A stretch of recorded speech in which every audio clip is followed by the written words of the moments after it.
Hello, everybody. Welcome back to Wrestling Doesn't Make Sense, the little podcast where we talk about professional wrestling and whether or not it makes sense or not. So this month, the first podcast of the year is going to be like it has been. It was last year, I believe. I don't know if I'm 100% on that, but I believe the first podcast of the year is usually for the Royal Rumble because that happens in January.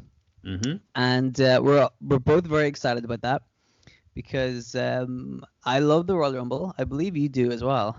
Who doesn't? It's Who easily the doesn't? best show of the year. It's so much fun, and it's so weird because it's just a simple battle royal, but it's just so much fun to watch because it's so different, Mm. Until we get to the Andre the Giant battle royale at WrestleMania and everybody's like, no, I don't care, fuck it," you know. But okay, before we get into this year's Royal Rumble, which we will, I wanna throw a little question at you, a little off the cuff. What's your favorite Royal Rumble? You see, I had a feeling this question might be coming, and I was Yeah. thinking about this earlier today.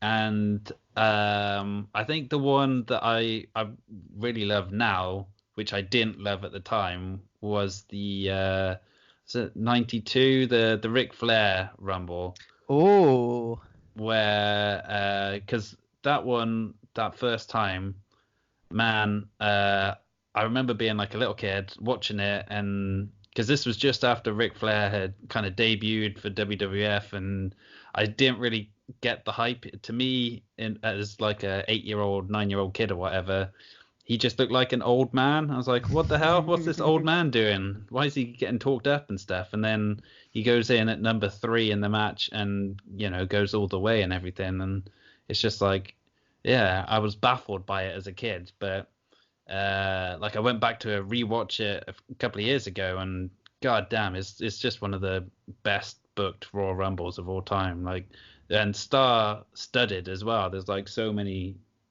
big names in it. It's just a classic, really. is the Iron Sheik in it? That's a good question. I think that might have been a bit after his time, Yeah. but Nikolai Volkov was in it. So, Well, that's close enough. yeah. I haven't seen that one. I will check it out though, because I do like going back to watch it, like the old Royal Rumbles. Oh, it turns out he was in it, but as a Colonel Mustafa. Oh, I see. That's where the confusion was. I see. Yes. What I really liked about that was that you in 1991 saying, "Who's this old man, Ric Flair?" Because like for how many more decades did he wrestle after that? Yeah. I did the same thing. I watched Eddie Guerrero versus Ric Flair. I think it was from '98. Mm-hmm. I think, and I was like, look, Ric Flair looks so old. What's he doing in the ring? And then, come 2008, he's still fucking, 10 years later, he's still down around the ring. It's a testament to that guy, I guess. But anyway, my favorite Royal Rumble is 2001. Mm-hmm. I think I told you this, but it's just so good. Like all the matches before the main event makes sense, and then the main event itself is lots of fun. Like there were all sorts of like fun spots in it, which is why you want to watch a Royal Rumble, just to see like the different stuff that they can come up with. Yeah. I really enjoyed that. So that would be my favorite Royal Rumble, but I will go and check out 99 because there's a couple I haven't already watched and I'd love to go back and watch, and that's one of them. I'd also like to see the first one just to see it. Yeah, I don't think I've ever watched the first one. Before it was like such a big deal. I just quite like to see that and see the way they present it, But anyway, that's in the past. Let's talk about the Royal Rumble 2020. It's 2020 now.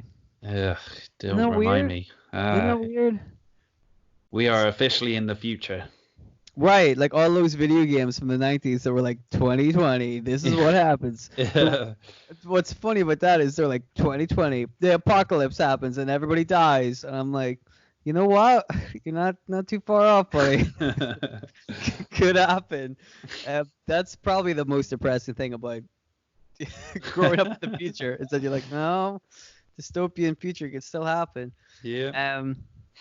But let's worry about that later. I think let's not worry ourselves too much about that because at No, I'll least cry myself to sleep about that tonight. I think at least we can say that the Royal Rumble will probably happen before the the total apocalypse of the world. Fingers crossed. I would hope so. So we've got the card here, or what is the card at the moment? You know, card subject to change because sometimes they'll add a match here and there, maybe on the pre-show possibly. Although it does seem to be pretty stacked, as we have mentioned. There's a lot of really good matches on here. Well, there's a lot of matches anyway. So let's start at the bottom of the card, shall we? Yeah. And in what could potentially be the pre-show match, we don't know. It could be this, or it could be the Roman Reigns match. We just don't know. Sheamus versus Shorty G, which I see they're sticking with. Yeah. They're really sticking with Shorty G. Which, you know, I don't hate it, but I don't love it. I think in terms of giving the fans something to care about, it's done a pretty decent job because it kind of sends a good message that, oh yeah, I am short, but it doesn't, you know, offend me or affect me, or it doesn't define him either. He can, you know, go out and still wrestle with the best of them and, you know, beat the best of them as well. Yeah, he like owns it, you know. He's like, yeah, I'm short. What are you gonna do about it? Mm-hmm. And Sheamus is like, well, I'm gonna kill you. That's what I'm gonna do. Yeah. So I think that this is an interesting, very interesting matchup. Sheamus versus Shorty G. Like Sheamus has only just come back. Mm-hmm. So no offense to Shorty G here, I can't see any way that he's gonna pull out a win. No. I feel like the smart thing to do is to build Sheamus up going into WrestleMania. Although you could see like a little schoolboy, Shorty G sneaks a win, and then the next pay-per-view, Sheamus beats the fuck out of him then, you know? Because they really still have a couple of pay-per-views to go before WrestleMania. That's true. So, you know, they've got room to breathe with that one. I don't know if that's going to be everybody's, like, favorite storyline, though. So I don't know if they will stretch it to a bunch of pay-per-views because, you know, because it's already been going on for a few weeks, right? Sheamus came back a few weeks ago. Yeah, that's right. So they've already had a couple of weeks. Like, do you really want to see? I guess we'll wait till we see the match itself. But like, do people really want to see Sheamus versus Shorty G again? You know, if it could just be like a little short-term thing. But then this is WWE, and they do have a tendency to, you know, play the same match out and just have people winning back and forth. So, well, yeah, who knows? It'll probably end up an inadvertent like best of 17 series heading into WrestleMania. And then they become tag team partners. Yeah. And then they win the belts and become one of the most successful tag teams in recent history. I don't know if that's true. So what do you think? Sheamus versus Shorty G. Are you excited? Yeah, I mean, I wouldn't say excited, but it's a match which actually has some build to it, and you know, it's a good way to kind of reintroduce Sheamus after he's spent pretty much most of the last year on the sidelines. Like at one point, it sounded like he might even have to retire from you know, all the injuries he's kind of accumulated over the years.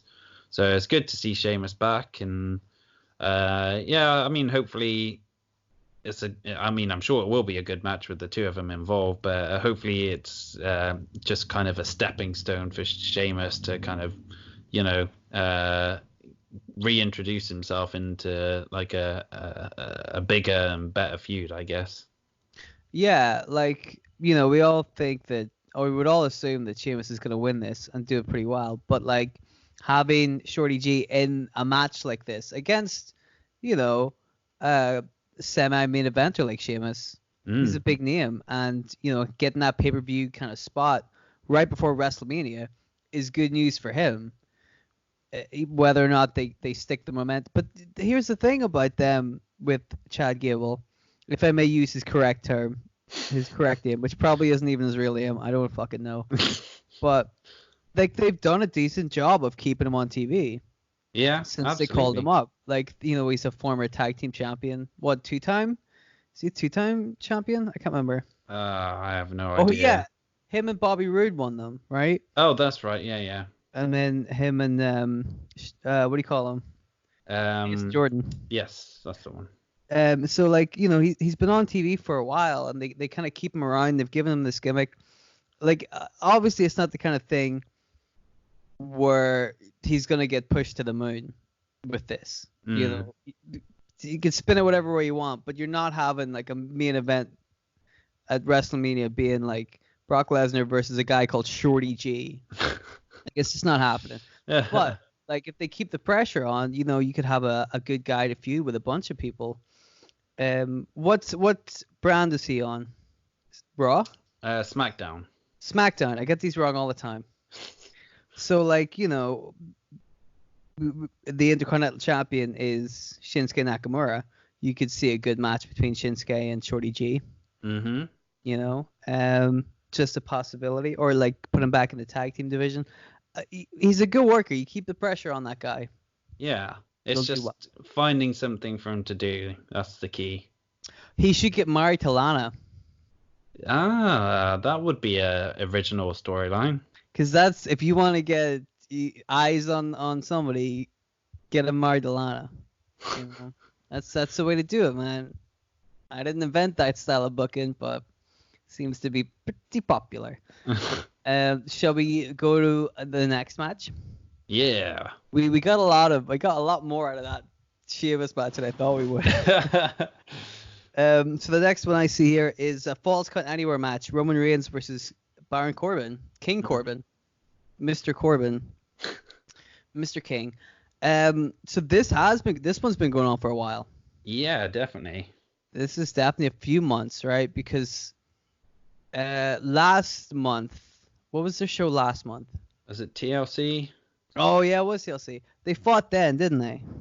I didn't actually watch TLC, so I can't comment on it too much. But this is the one with the build up that's seen dog food brought into the mix, and Corbin being backed up by Dolph Ziggler and Bobby Roode. And then that ended up bringing back the Usos on Roman Reigns' side of things to even the score. So yeah, it's had like a pretty decent build, I'd say.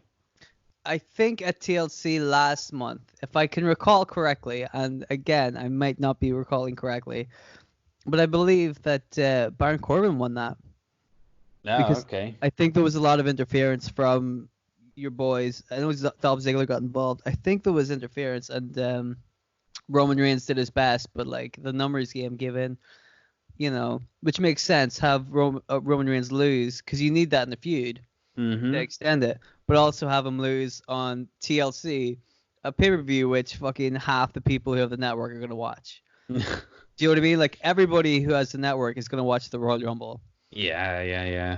But like, not everybody who has the network is gonna watch TLC, Exactly. as evident from this conversation. So it's good. You know what I really like about Baron Corbin is that they've kept the pressure on him, because we talked about this at WrestleMania last year. If they were gonna do Baron Corbin versus Kurt Angle, they were probably gonna have the younger guy go over, and if they do that, they have to make it mean something. It's either they couldn't Fandango it. Like they couldn't have him beat an established guy and then just fucking forget about him, because that's not going to work. We've already seen how that happened, and it didn't play out so well. So I'm happy that they have stuck to their guns with Corbin. I believe you're not the biggest Baron Corbin fan. I pretty much despise Baron Corbin.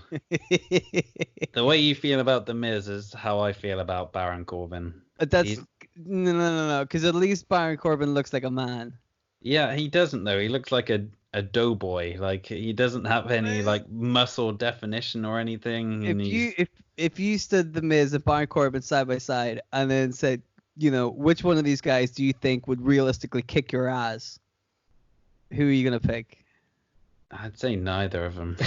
I mean, it might not be a big big jump, but I think that Baron Corbin would do a better job. Of kicking my ass. Well, what I'm saying is I could kick the Miz's ass basically. Um, but let's not dwell on the blemishes of society that is the Miz. Let's focus back on Roman Reigns and King Corbin. I mean, I don't think he's terrible. He's not the best. He's just really dull as well. That's the big kind of sin against him is he doesn't really show enough personality for my liking. So it just doesn't match like the big push he's got over the last couple of years, really. Like when he was the constable of Raw back in the day as well. It's like, yeah, I don't know. I don't really get it, but hey ho, whatever. Who would you rather see pushed in this kind of fashion, Baron Corbin or Jinder Mahal? Good grief, this is awful. I'd rather just stop watching wrestling altogether if that was the choice. Isn't it weird how like right now in the WWE they have guys like they have such a stacked roster, but they also have The Miz and Jinder Mahal and Baron Corbin, and those are the three that they're like, yep, this is what the people want. Like, I don't know about that, buddy. You might want to double check. But basically they've kind of built Corbin up with wins against other people and win against Roman Reigns, so that a match at a Royal Rumble event, a false count anywhere, because again the false count anywhere thing kind of plays in the Baron Corbin's hands, the interference and stuff. So I think they've done a very good job of building him up to make it seem as if he could be a legitimate threat to Roman Reigns. Yeah, and I think like the whole purpose of this feud as well has just been to kind of keep Roman Reigns occupied whilst Bray Wyatt, the Fiend, has kind of been off defending the Universal title against other people. So this has definitely served its purpose, but I would expect pretty soon after the Rumble that Roman Reigns starts kind of shifting his what's the word? He stops looking at King Corbin and starts looking towards Bray Wyatt and the Universal title instead. Right, like I imagine this is going to be the exclamation point on their feud. I feel like this is probably going to be the end of it. And like you said, Roman Reigns is going to be fine. He's going to be grand. He's going to have I have a feeling he's going to have a pretty good 2020. It just, to me, I'd be interested to see what they do with Baron Corbin after this. Yeah. Because it's coming up to WrestleMania, and you know that both heavyweight championship spots are going to be filled. But they already know what they're going to do. It's going to be interesting to see what they do with Baron Corbin and how they kind of keep the pressure on going into WrestleMania. But I don't know what more we can say about this one. No, I think we've exhausted it. We've covered that one pretty well. The next match I see is for the United States Championship. Andrade versus Humberto Carrillo. Yeah. Yes, I read that correctly. Thank you. So this is interesting. I haven't really seen a whole lot of Humberto Carrillo. Yeah, no, I've seen a little bit because I think he was in a cruiserweight championship match. Not so long ago, sometime last year. So I believe I've seen him in that. I haven't seen him since he's come to Raw. Andrade is very good. Yeah, absolutely. Andrade's very, very good, and a worthy United States champion. Again, he had a little bit of a kind of false start when he came up to the main event or to the main roster, but I feel like now they're going to be able to kind of keep the pressure on him. I use this phrase a lot, it seems, putting the pressure on, but like they're going to keep using him as a viable contender, which I think is a good idea because he's a very capable hand, and him as a United States champion is great right now. Absolutely. Him and Selena Vega, like a great pairing as well. Like she adds to his act so much. She is great. She's really, really good. So I'm enjoying the two of them together. So you would imagine this is going to be a pretty good match. Oh, for sure. I think. It's a straight match. It's not like Yeah, as no far gimmicks. as I know, there's no stipulation because Andrade's just had this ladder match with Rey Mysterio on Raw this week, Mm. and that seemed to be like the big kind of final match of the feud that they've been having recently. So it'd be interesting to see, like, because you would have thought after Andrade won that match, that means he's gonna easily retain the title, on Sunday because why would they change hands? But I don't know. I got a sneaking suspicion that Humberto Carrillo might end up pulling off a bit of a shocker and taking the title from him just because it'd be so unexpected that no one sees it coming. But we'll see, I guess. Do you think like just as a way to extend the feud a little longer, is to switch the belt over to Humberto and then like switch it back to Andrade next month or something like that? Yeah, I wouldn't be surprised because they've pulled that kind of move before, I'm sure, where they've kind of given someone a little, sort of like a taster of success to see how the fans react to them. And I think this is a good opportunity for them to try something like that with Humberto Carrillo and see, like, do the fans dig him? Are they interested in or invested in him as a character? And if so, should they push him even more further down the line? So, yeah, I wouldn't be surprised.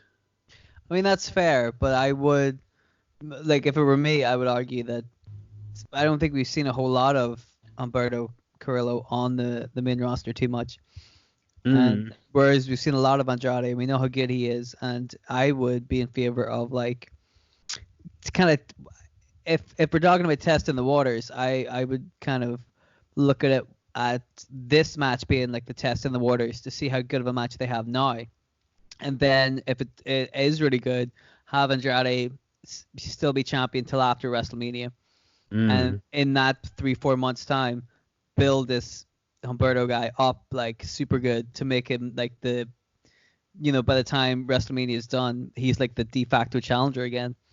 And because then if he beats him a couple of months down the line, he's gonna look like a superstar if they built him up right. yeah, yeah, yeah. That makes sense. But who knows? Neither of us are booking this company, as is it's been very, very, very clear that we're not the ones in charge. I have a feeling they listen to our podcast and then just do the opposite, Yeah, just to really like dig it in. there's a lot of spite involved on their end, I think. They do seem very spiteful, and I don't know why. Maybe it's because of all that, bad mouthing of Vince that we do, but I mean, he does Well, deserve it, let's face it. maybe it's all the bad mouthing of Baron Corbin and The Miz that we do. Yeah, Mm, they deserve it as well. they do deserve it. God dang it. This is what we're saying. People need to understand. So that match is probably going to be pretty good. Should we go to the next one? Yeah. We'll probably go to the next one. Is for the women's SmackDown Women's Championship, Bayley versus Lacey Evans. Mm-hmm. This is interesting because similarly to good old Constable Corbin, they seem to be pushing Lacey Evans in a way that they're not like, going over the top with it. Mm. But she's still on TV a lot, and she's still kind of, plugging away and racking up wins and making noise in her own way. I'm still on the fence about Lacey Evans, I'll be honest with you. Yeah. I know Like, what you mean. the stuff I've seen's been all right. It's been fine. I don't really know if she's like really the next person you should be giving your championship to. Although this is the kind of stuff that they've done with the SmackDown Women's Championship before, and it's proved to be pretty correct most of the time with Carmella and Naomi and Alexa Bliss. So they've given these people opportunities, Mm-hmm. and I would say all three of them did a very good job as SmackDown Women's Champions. Absolutely. So Lacey Evans could surprise you. You never know. She seems fine. You know what I mean? Like Yeah, she's she's a bit rough around the edges, I think, sometimes. But then that's because she's still, relatively new to the business, really. yeah, like she's good on the mic. Mm. She's good at getting people to dislike her, which is strange because I would imagine going into this match, she's gonna be the face. Yeah. Oh well, she's pretty much turned face over the last like month or so. Kind of standing up for the women of SmackDown after Sasha Banks and Bailey kind of blamed the SmackDown roster for losing to NXT at Survivor Series. So yeah, she's kind of reinvented herself a little bit because I wasn't a huge fan of her heel act when she got called up to Raw. It seemed a bit forced and a bit too much like she was acting, Mm-hmm. acting a part rather than being a genuine person or character, whatever. So yeah, I mean, this is kind of a new thing for her, and it seems like it's been a good thing for her as well. It's making her or giving her the opportunity to kind of grow in the ring and get the fans behind her. So I'm all for it, really. I'm not sure if I'd push her for the championship already, especially since Bailey is still kind of quite new in her heel role and Mm-hmm. as the SmackDown Women's Champion as well. So I don't know if I'd go for a title change in this one, but you could easily make an argument for it, I reckon. Right, but this is the kind of the Bailey's title run right now, with her being the heel, is the kind of thing that you would imagine would work itself right up to WrestleMania. Yeah. Her being the heel and her like, healing on all the other women in the SmackDown locker room. You'd imagine this is gonna come around so that finally at WrestleMania she gets her comeuppance. Mm-hmm. I just don't know exactly who the person should be to give her comeuppance because I don't know who they're pushing as the big challenger Yeah. but this is the kind of thing that you would figure out at the next show because at the Royal Rumble, even though there's 7 matches on the card, those 7 matches they're pretty important because they're there because they mean something. Mm-hmm. And they don't have time to, for example, have another match between a heel and a babyface, women's SmackDown roster to determine that kind of thing. That's the kind of thing that they can figure out the next pay-per-view. Yeah. Because the spaces are limited. That's what I was trying to say. The spots for being on the match card is different from other shows because the Royal Rumble matches are so long. So you can't really kind of put a whole lot of filler matches on them. Mm-hmm. Although I'm sure they'll try. I guarantee you they'll give it a go. But yeah, I'm interested. Bailey being a heel is interesting angle. I mean, at some point I feel, sooner or later this was going to happen. Yeah, for sure. So I'm not opposed to it. But it's sense. still very weird seeing her as a heel after so long as like the kind of, kid hugging baby face. It is strange, but it's not as strange as, for example, if John Cena were to turn heel. Because John Cena seemed like he was like the hero for people when they watched him. And when Bailey was doing her hugging shenanigans, she wasn't like the most over face on the show. No, do you know what I mean?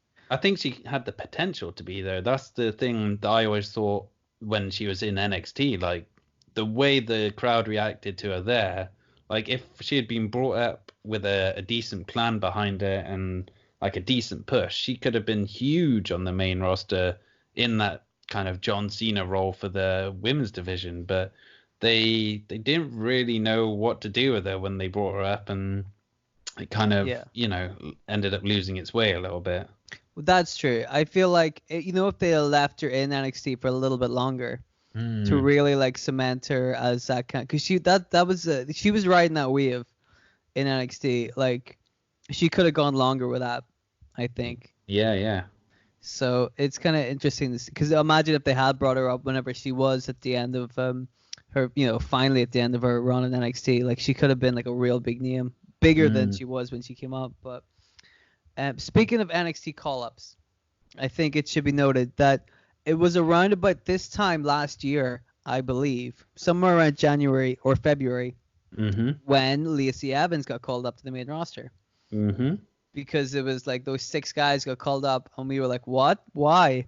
And out of all of them, like, where the fuck are half of them now? Yeah. These, I can't even remember all 6 of them. I think there were 6. Lacey Evans was one of them, and she seems to have stuck around. Here she is a year later, and she's at the Royal Rumble pay-per-view. That's Yeah. pretty good news. We You had know. Nikki Cross as well. Okay, Nikki Cross is doing pretty well for herself.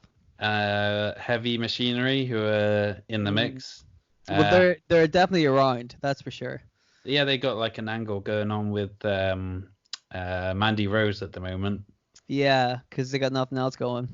Well, it's better than nothing, but hey I'll ho. take it. I'll take it. I love those guys. Then you got EC3. He's, oh my goodness, that guy. He's so far off into the stratosphere, you can't even see him. He's doing that well. To be fair EC3. to him, I think he's out with concussion at the moment, but at the same Ah, time, that doesn't really excuse like the rest of the year where they've done nothing with him. So they make it seem like he's out with a concussion until, spoiler alert, he comes back in the Royal Rumble number 30, knocks out Brock Lesnar, goes on to WrestleMania to fight Brock Lesnar, and he beats him. So there you go. That's what's happening. it could happen. It could. It won't. It's incredibly unlikely, but anything can happen at the Royal Rumble. And then what do you call the other guy? Lars Sullivan, That's the boy. That's the guy. the guy who didn't actually get brought up straight away because he had a bit of a mental breakdown. And Or then, did he? well, who knows? I feel like we could probably do a whole podcast just on that guy. Like Yeah. that is none of that makes any sense. I feel like that I don't know if we could do a whole podcast about that, but God, I would love to try. It's the whole thing is fascinating to me. That guy, but we'll talk about that at a different day.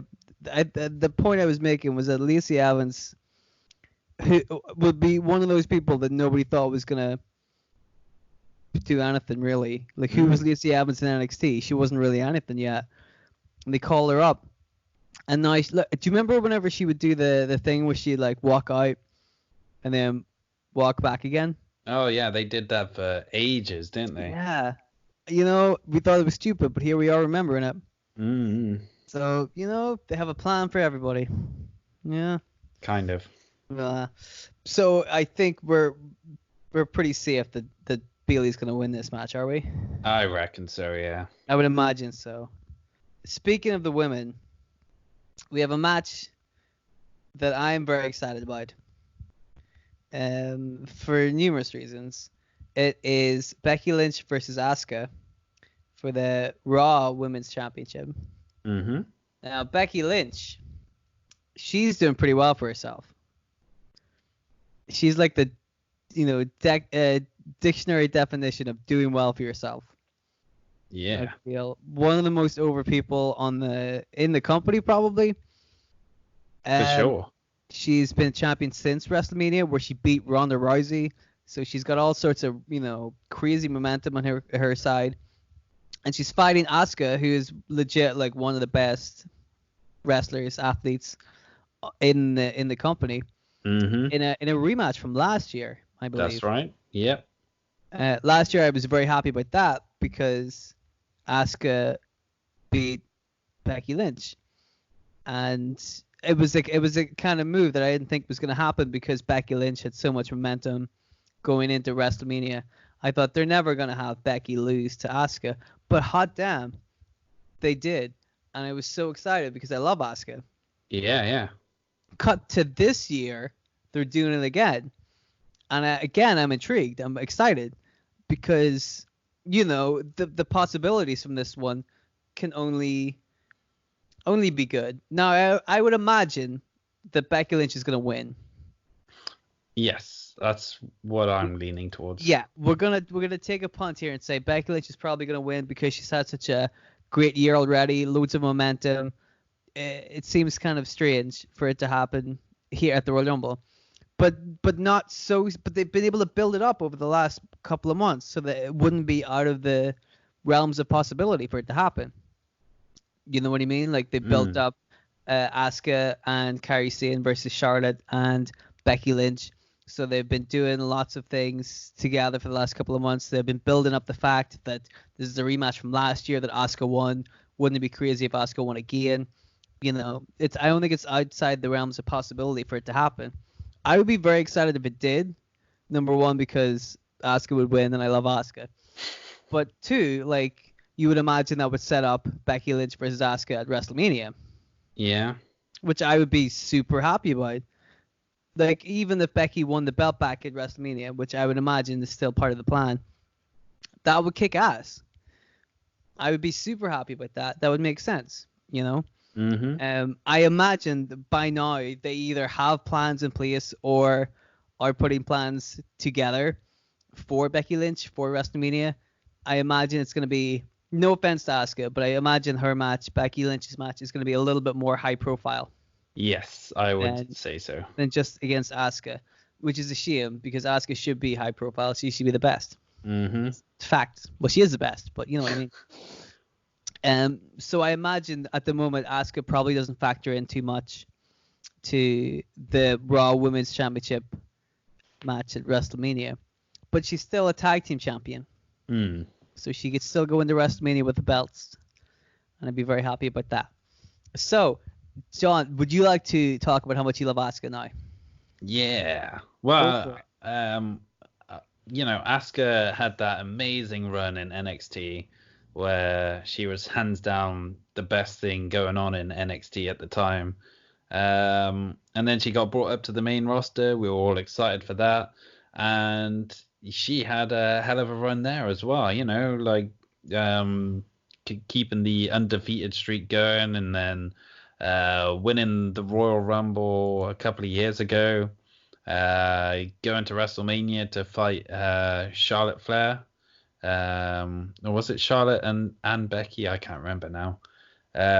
Either way, everyone was excited for Asuka, and then she lost to Charlotte, lost so much momentum, and kind of just became another superstar like really quickly. Like all of the mystique was gone and everything.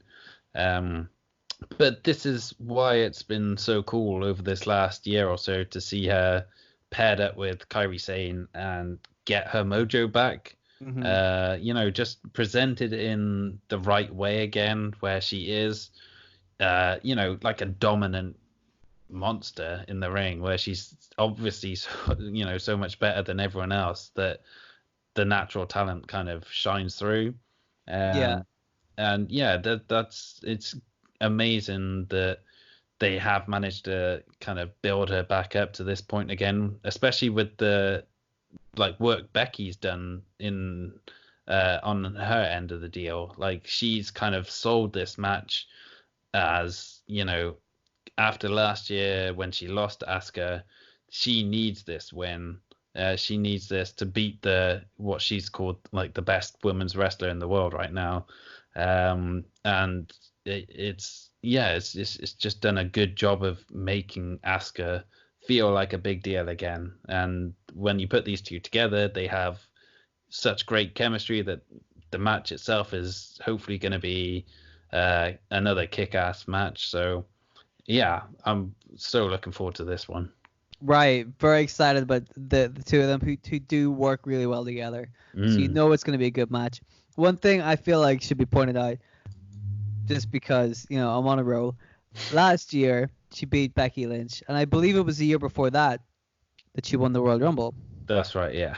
which would mean that thus far, Asuka is undefeated at the Royal Rumble pay-per-view, Ooh, which true is that. another, if they bring that up as well, if they kind of play on that, it would seem that like despite the fact that Becky Lynch has been champion for almost a full year, 9 Mm-hmm. months, despite all that, you would say that there is a lot of momentum for Asuka going into that match, Yeah, for which sure. is super, super cool. And it's the kind of thing that both of those women deserve. That proper build and a proper storyline. It's something, something good. Well, it's something that they've kind of lacked with Becky for a lot of the year as well. Like, I think we mentioned this sort of around WrestleMania time when she won the title. Like, it's all well and good building her up as the man and like the most over superstar in the company and stuff, but she needs, opposition that kind of matches that and gives her something to play off. Because if you build her up too much, then she's so far ahead of everyone else in the division that it just looks like she's not going to lose, and there's no kind of drama to any of her matches or anything. So to have like an opponent who's coming into this one with some momentum and who could conceivably beat her, it makes the match that much more interesting, and that's something that's kind of been lacking for Becky, most of the year really. Like a proper storyline. She, what isn't just like they're not just feeding her people. It's not just people for her to go through. It's like it actually means something. It's got a storyline to it. Mm-hmm. So I'm digging it. But so that can only be good. I'm very excited about that match. All right. Next up we have the Universal Championship match. Bray Wyatt, aka The Fiend, versus Daniel Bryan in a strap match. That's correct. Now, a lot of that match sounded really good to me. And then they said it was a strap match. Yeah. And I'm not saying that those two guys can't have a great strap match. I would just have rather seen them. But then they went one-on-one not so long ago, didn't they? Yeah, and well, the thing is as well, like I think the Fiend character works best in sort of those kind of environments. Well, I say he worked best, but I mean because of the matches he's had with Seth Rollins, where he was getting hit with like a giant mallet. It's kind of built it up, so I'm not sure you can really have regular wrestling matches with the Fiend anymore and like conceivably see him take damage from other opponents or whatever, or believably. So yeah, I mean putting it in a strap match kind of makes a sort of sense. Do you know what you're just saying though about the way they booked and pushed Bray Wyatt? It's exactly like exactly what you were saying about Becky Lynch. Is that it's okay to push somebody, but like if they don't have the right people against them and the right circumstances, it seems a bit flat. And then it doesn't seem like you're going to be able to build somebody up properly to actually be able to overcome that threat. Yeah.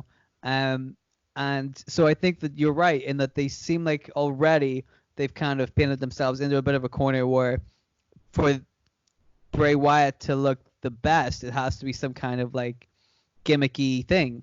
It seems like that's the way to go, which probably isn't a good thing. Yeah, but at the same time, they've got an opponent in Daniel Bryan who's obviously got like a lot of just natural support from the fans behind him. Like they don't need an excuse to kind of cheer for him or want to see him win. Plus, they've done a good job of sort of selling how Bray Wyatt has changed Daniel Bryan as well and forced him to change. What with the losing his trademark hair and beard and stuff, and kind of reverting almost to the American Dragon of old. So it's kind of they've told a decent story to get to this point and kind of build up the match in a way that it's not out of nowhere. It's not just thrown together. It does have something behind it. So I'm all for the strap match stipulation if they got that build. Well, have you noticed that a lot of these matches have build to them? Yeah, that's true. Very interesting. How often have we done a show where we talk about how like poorly booked a lot of this shit is? Yeah. And here we have the Royal Rumble taking it seriously. I dig that. because who knows if WrestleMania is going to be as succinctly booked as the Royal Rumble is, But the strap match, I think, makes sense in the fact that it doesn't go outside the parameters of a wrestling match too much. Like, they can still have a good match, but also with the added threat of a strap in there, Plus, So it's not a gimmick that's overdone as well. Yeah, exactly. It's not like a Hell in a Cell again, or a tables match or whatever. Like, they can tell a good story with a strap match, because you haven't really seen a whole lot of like strap matches recently, and Daniel Bryan can tell a story with anybody. Yeah. So like, I'm sure there's gonna be plenty of like good ideas going through his mind when it comes to this match. And again, Bray Wyatt's no slouch himself. That guy knows how to work, and is probably there. I feel like this could be, I don't want to call it like the sleeper of the show, but like, because it's got Bray Wyatt and Daniel Bryan. Those are two very good wrestlers. Like, you would imagine it's gonna be good, but like, I feel like they could pull out some stuff that'll really make you go, ooh, watch that match, Yeah, I'm just a bit worried because of how bad the previous Fiend matches have been, like with Seth Rollins. Like, if they overplay it too much, the whole Fiend gimmick, then is it gonna kind of neutralize how good Daniel Bryan is naturally in the ring? So we'll see how it goes, I guess. But I think that with like the strap match kind of stipulation, you're gonna get like physicality and stuff like this, like tough spots like that. But you're also gonna be able to like still work a decent match around it, Yeah. So I have high hopes for this one. So we shall see. I would still, I still think Asuka versus Becky Lynch is gonna be the match, but we shall see. We shall see. So I think that's all that's left are the two Royal Rumble matches, the big deals, the main events. So let's start with the women's Royal Rumble match. Who do you think is gonna win that? Who do you think is gonna do the best? Who do you think is gonna go on to WrestleMania to fight for a championship of their choosing? I think the best bet really is Charlotte, because she's not won a women's Royal Rumble match yet. She's probably gonna end up being like the biggest name in it as well, I would have thought. They haven't really announced too many of the entrants so far. I think it's just Charlotte, Alexa Bliss, Nikki Cross, Sarah Logan, and Natalia officially as the entrants so far. I think Naomi's been rumored, and I wouldn't be too surprised if we see quite a few NXT women in this one as well, just to kind of help fill it out. But even then, it seems like Charlotte is the one who has the most name value, and you would have thought is one of the ones who kind of will likely get a big match at WrestleMania as well. So it makes sense that she'd be the one to kind of go over. But then there's also the possibility as well that there's a certain former MMA star who could be coming back at some point in the near future, possibly even here. So Ronda Rousey wouldn't be a bad shout as well as a surprise entrant.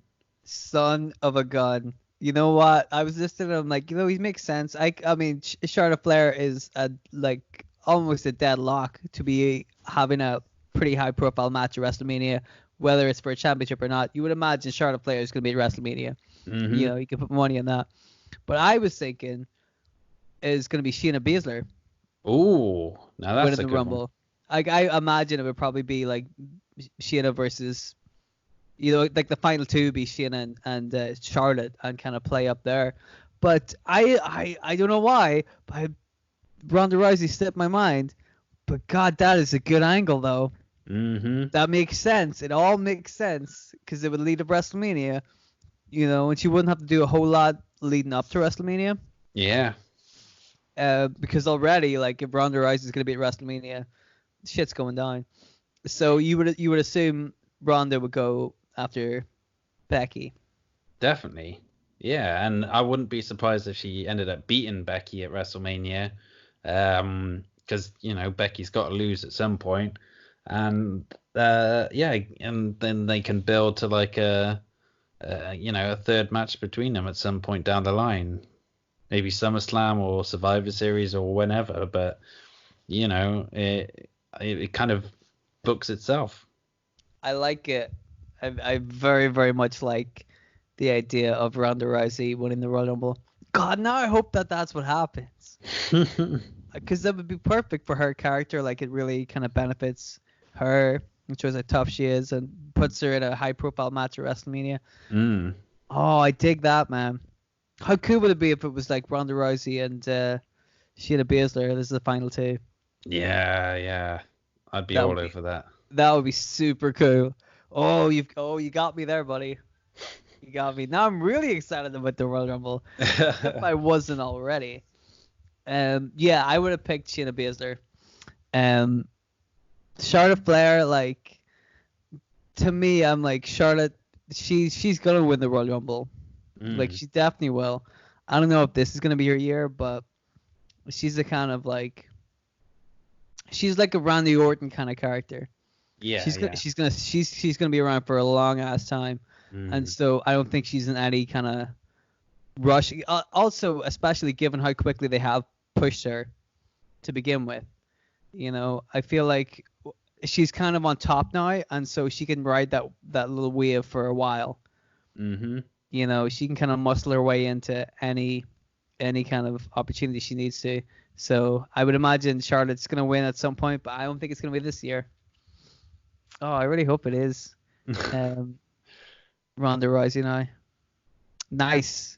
All right. Well, in that case, what do you think about the other Royal Rumble match, the secondary Royal Rumble match?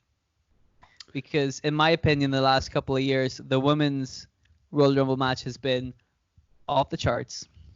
Yeah, I don't know. I kind of preferred the men's one last year, but certainly the year before, I was a bigger fan of the women's Rumble. That's for sure. But this year's men's Rumble looks interesting, just because of the whole situation with Brock Lesnar coming in at number one. That right there is really interesting, just because it's been so long since I think reigning champion has actually been in the match itself. I think it was last done by Hulk Hogan, maybe way back in like the late 80s. But yeah, like it automatically creates this new situation where whoever eliminates Brock, if he does get eliminated, because let's not forget, Paul Heyman has said it's a spoiler that he's going to win the whole thing, and usually when he says something is a spoiler, it ends up turning out true. But I think it would be a missed opportunity if they don't have someone eliminate him to win this match. But as to who that is, geez, I have no idea.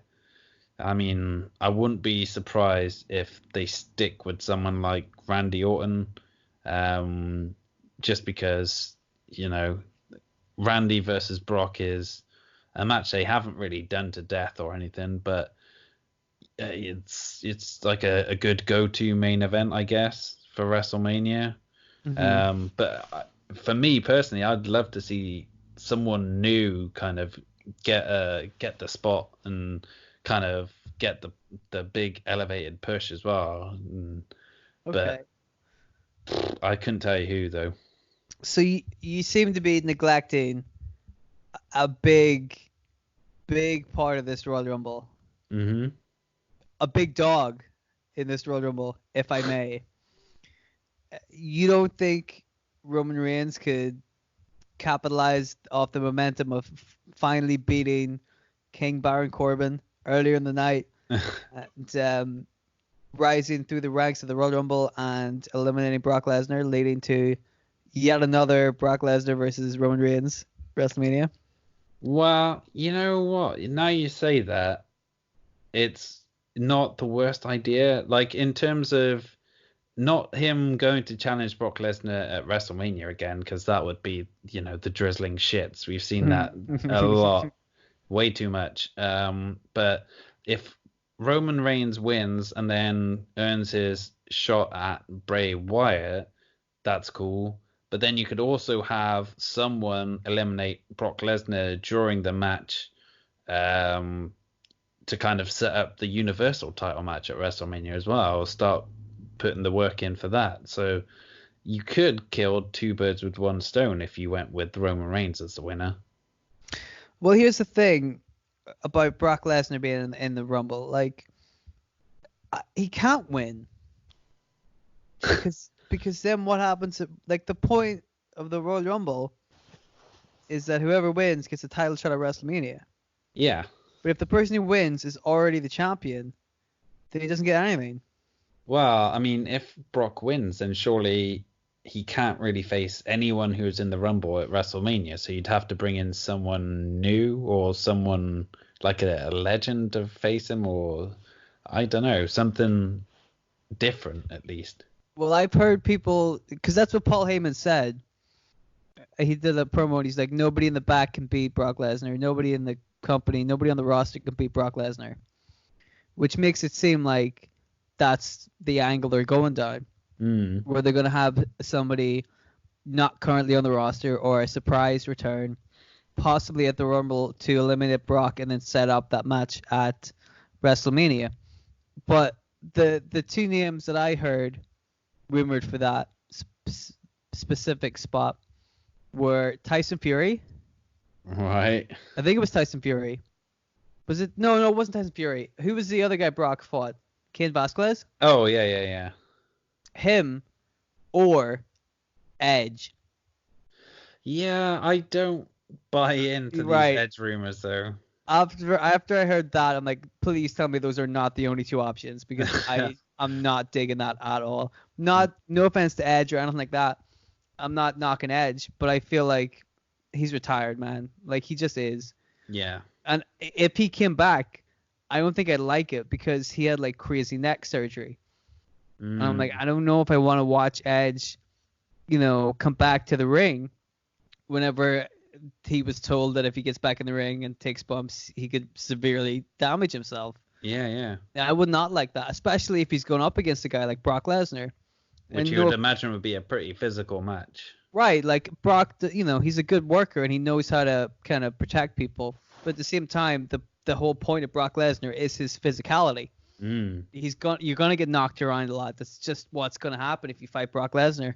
So I don't think Edge is at all in the conversation. No. And Cain Velasquez, I don't think is a good idea either, because of, like, they can't have him come in once, lose a match to Brock Lesnar, and then 6 months later turn up and win the Royal Rumble, or at least eliminate Brock Lesnar from the Royal Rumble, and then just let people think that makes sense. You know what I mean? Yeah. That's so, like, out of the blue. It wouldn't catch on the way they want it to. I mean, especially after they kind of screwed the pooch as well by having him lose so quickly to Brock the first time around. Like, that kind of put a big dent into whatever kind of aura he had coming in to the WWE, like right off the bat. So I don't think people are going to be that invested in Cain Velasquez coming back for revenge or whatever. So no, yeah, I don't know. Not like this. Like, this is not the way to do it. No. Which, is probably exactly what they're going to do. Yeah. They're a bunch of pricks. I want to throw this out here. Now, I'm not saying this guy should win the Rumble, but I'm saying this is a match I would actually quite like to see. Is Brock Lesnar. And I know the other guys tease this a lot, but I would quite like to see Brock Lesnar versus Bobby Lashley. Because I've heard Lashley kind of tease it and talk about how he wants to fight Brock before Brock retires. Yeah. And I think you could have a good match between those two guys, because they're both quite physical and they both kind of know how to, like, I mean, they can wrestle. Yeah. They know what they're doing. I don't think that I would like to see that at WrestleMania. I would say I wouldn't be super surprised, by the way. Would not be super surprised if Lashley did win the Rumble. You Like, reckon? it wouldn't be my choice, but we've talked about this whole Bobby Lashley Rusev thing. It Yeah. really is getting people to pay attention to those two characters, which is exactly what they want. They want eyes on Lashley and they want eyes on Rusev, and they want to build Lashley as a proper guy, which is why they had him go over Rusev, because so like we want to keep momentum on him. I Mm-hmm. wouldn't like I said, I don't think it is the best option, but I wouldn't be surprised if Lashley were to win the Rumble, or alternatively if he were to end up facing Brock Lesnar before the end of the year. Like I could, I could see that. Yeah, I think the only thing that kind of stops it happening is Lashley being a heel, because Brock Lesnar is going to be the heel pretty much in every match he has. So you kind of need some good baby faces to feed to Brock, I guess. Like, I'd love to see Ricochet against Brock myself. Like, that is the match which I can imagine would be highly entertaining, with Ricochet's ability to kind of, fly around the ring and bump and sell for, bigger opponents. I think that would be amazing to watch. But yeah, I don't know. I wouldn't be averse to like them putting a shock here, because they kind of they did the big push for NXT at Survivor Series, and they did announce that NXT guys would be in this Royal Rumble match, but they've kind of announced, I think, about 24, 25 names between Raw and SmackDown already, and no one from NXT. But it would be like cool to see, you say, Keith Lee against Brock Lesnar. Yeah. That'd be a match I'd be invested in. Or what's his name? Matt Riddle versus Brock Lesnar would be another one as well.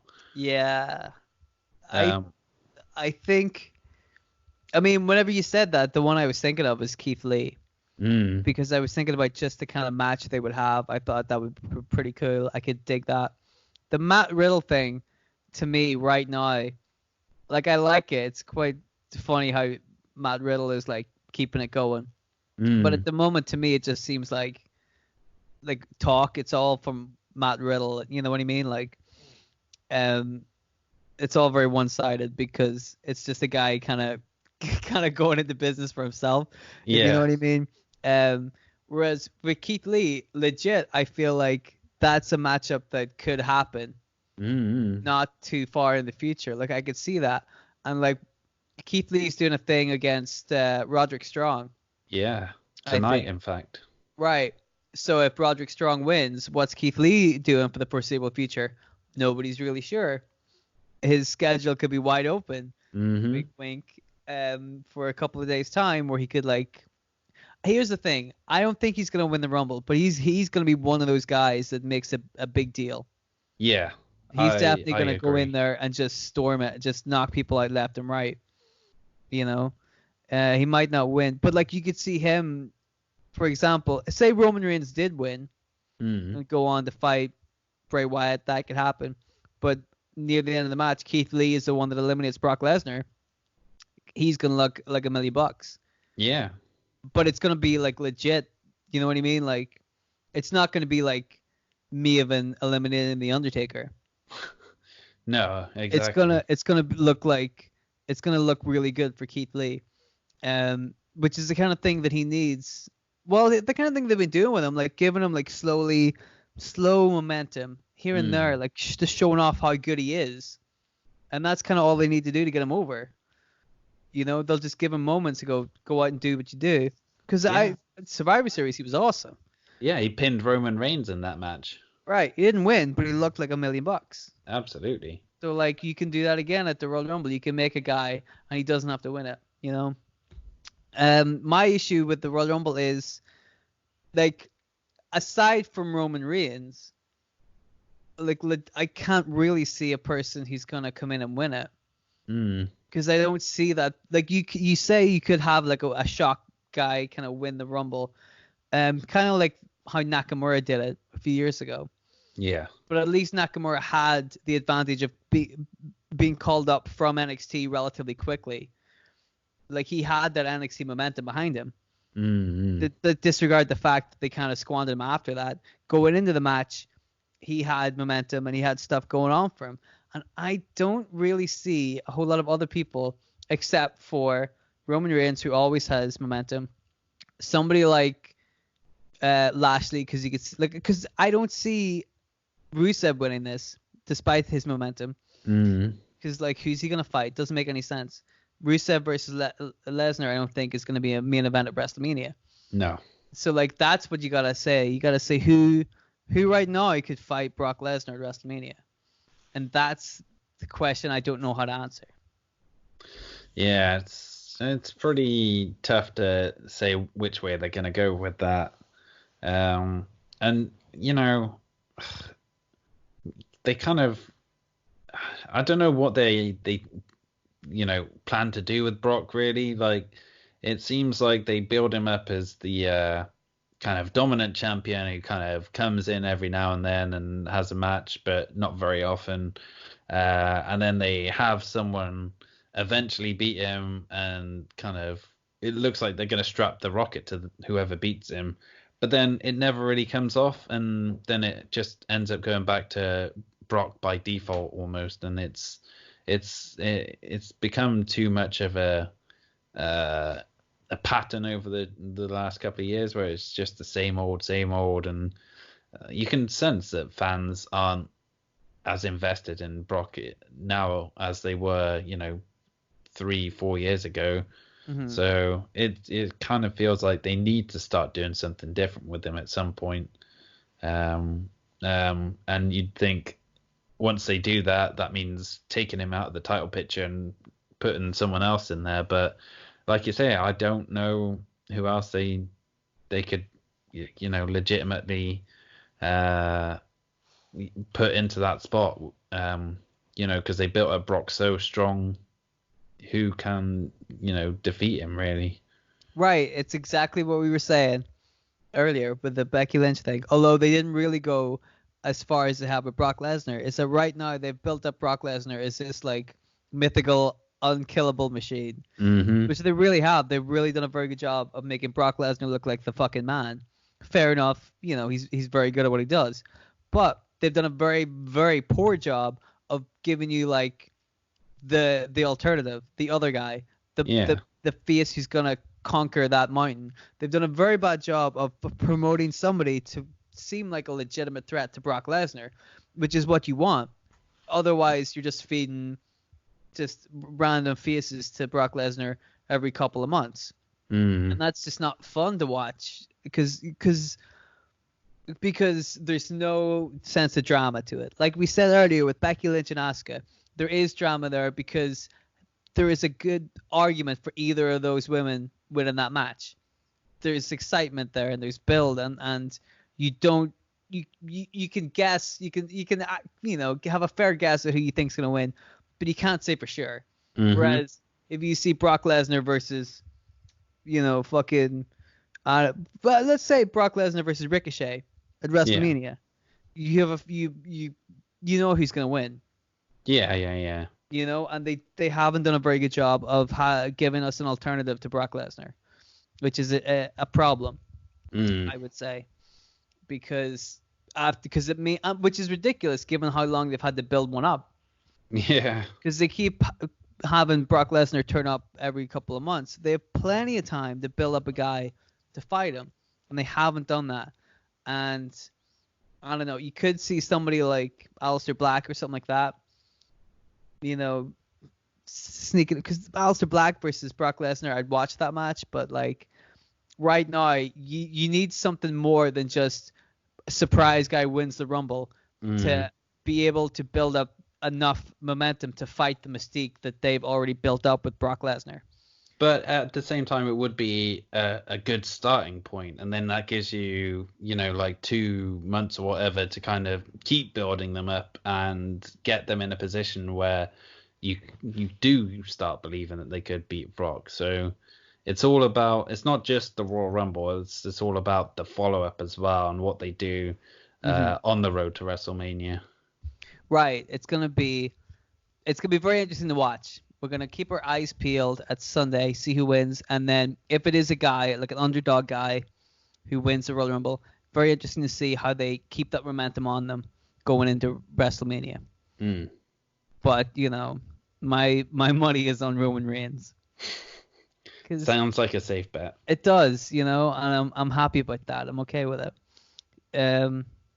Because it's gonna happen sooner or later anyway. You know what I mean? Like if Roman Reigns wins this Rumble and then beats Brock Lesnar at WrestleMania or Bray Wyatt, whatever, either way, Roman Reigns is getting that championship at some point this year. Mm-hmm. I'm okay with it. Yeah. So, yes, I'm very, very excited about the Royal Rumble. Is there anything else you want to say about this card, about the Royal Rumble in general before we wrap it up?